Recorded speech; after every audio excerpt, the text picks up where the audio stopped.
G'day guys, I have here with me the Tywatcher C car and four-wheel drive solar tyre pressure monitoring system. So in the box it includes the instruction manual. You've got little sticky pads to stick it onto your windscreen. You've got your charging cable. You've got 4 sensors. So this unit is designed just to run the 4. You can add an additional 5th sensor, but it only displays the 4 at a time. If there's something wrong, like on the 5th one, so it's outside of your preset settings, it will then sort of flash up, but generally it will just display the 4 sensors. You've got your main display unit and your lock nuts and spanner. So this unit here, I will see it comes with a little protective screen cover. You can just peel that one off. Okay, so to turn this unit on, hold down the button on the right. There we go, and then the unit comes on. So you can see the pressure is actually flashing at the moment because they're not actually put on your tyres, there's no pressure on them. So to use this system, so first of all, you hold down the middle button for a couple of seconds, it will go into a menu. And this is where you can adjust your settings. So if you see this side here, PSI is flashing, so you can use the left or right button to change that between bar and PSI. And once that's done, just push the middle button, that goes on to a temperature, centigrade, Fahrenheit. And then we've got, first of all, our upper limit, so if you can take that up, push the middle one, goes down to this is our lower alarm. There we go. And this is our temperature upper limit, so it's currently set to 68. And once that's done, just hold down the middle button again, and that will take you back to your main screen. Okay, let's go. We'll head out to the car and we'll add the sensors on and we'll show you how that works. Okay, so we're out of the car now. So as you're doing this, make sure if you have the screen with you, it just does make it a little bit easier. Now you'll see on the sensors, it's actually written on here what size these are for. So FR, so front right, there will be front left, or rear right, rear left. And it's that way it matches up. So these sensors should already be programmed into the position.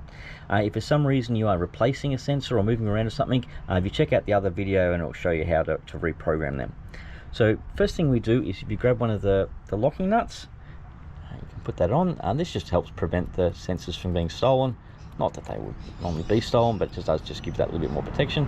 So if you screw them on, and then as you put your sensor on, you'll be able to see that it suddenly changes. At the moment it's 0, it could be seconds. And there we go, so it's picked it up. So 36 PSI is what's already in there. And then if you grab the spanner, and you can tighten that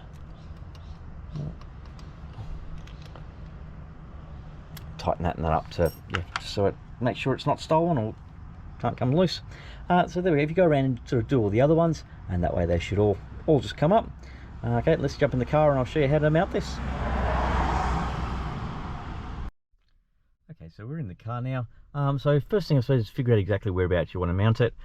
So more commonly used areas, I suppose, is up the top here, or potentially sort of looking sort of down the bottom there.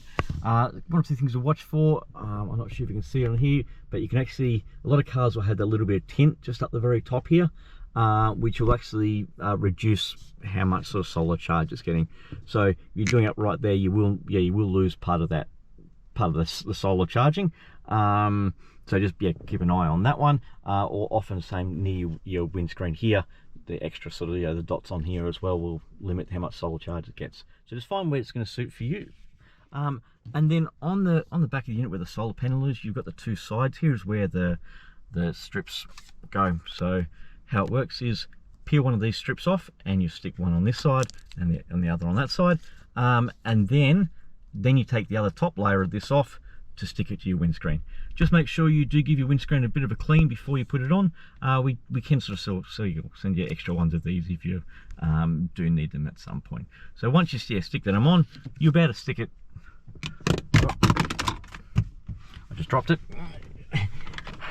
You will be able to stick it on your windscreen wherever you want. One thing just remember is that the little charging point is in here. So if you do store your car, in your garage or in underground car parking, that sort of thing, you may need to occasionally just give it a bit of an extra charge, seeing as not getting very much solar into it. So just make sure you're not sort of mounting up like here where you can't actually get that lead in to give it extra charge. You move it back out, that way you can still get the lead and charge it.